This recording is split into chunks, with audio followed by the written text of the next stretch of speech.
I never considered myself the type to pry.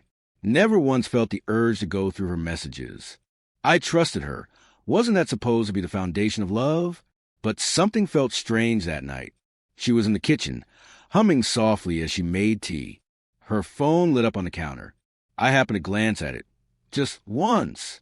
And that one look knocked the breath out of my lungs. There it was. A name I thought had been buried long ago. Lie.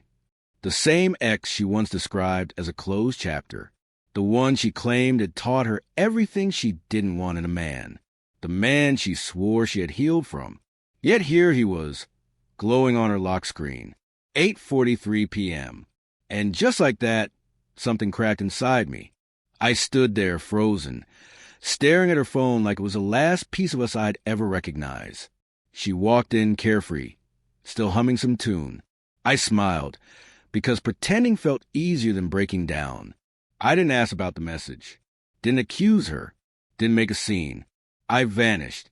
While she showered, I quietly packed a bag, left a note that didn't explain a thing, because sometimes the weight of betrayal doesn't need words. It needs distance. People say leaving is a coward's move. But what do you do when staying feels like betraying yourself? When looking into the eyes of someone you love makes your soul feel like it's folding in on itself? I didn't go far. Just far enough to disappear. No texts. No updates. No digital footprint. New job. New city. Small apartment. I started over. The first few weeks felt like walking through fog. I kept turning around, half expecting her to show up. Part of me hoped she would, but she didn't. And slowly, I stopped hoping. I won't lie. Healing wasn't a clean process. There were nights I jolted awake. Sure, I'd heard her laugh. Mornings where my arm instinctively reached for her side of the bed, always empty. But silence was better than deception. Alone was better than questioning everything. I began to rebuild myself. Bit by bit, I took up boxing. Cut sugar out of my coffee. Don't ask me why. It just felt symbolic. Like shedding old habits meant shedding old pain. For the first time in years, I began choosing myself. Then it happened, exactly 1 year later. I was at the little cafe I'd made part of my routine every Saturday. Same table, same order. She walked in, hair pulled back, face pale, eyes swollen, like sleep had been a stranger to her for months. I froze, mid-sip of my coffee. She clutched something in her hand, crumpled, worn. My note, she whispered.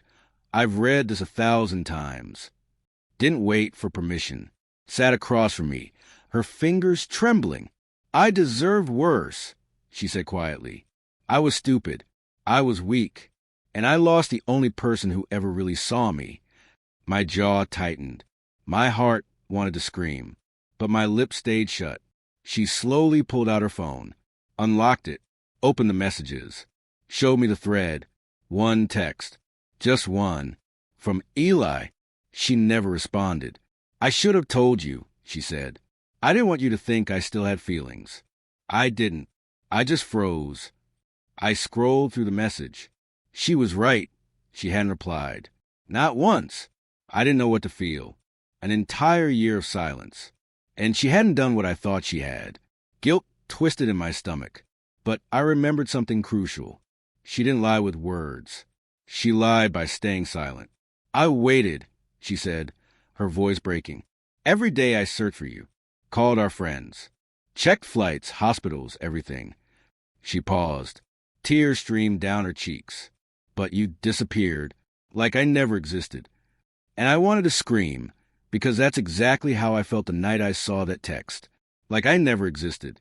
She told me Eli had been in therapy, that the message came during a breakdown. It wasn't love, it was nostalgia, a reach into the past, not a grasp of the future. I believed her. Or maybe I needed to, because despite everything, I remembered the small things, the way she held me when my dad died, the way she kissed my forehead when I was sick, how she made me feel like I was enough, even if it was only for a moment in time. She asked if we could try again. Talk. Start slow. Just coffee. I gave her the only honest answer I had.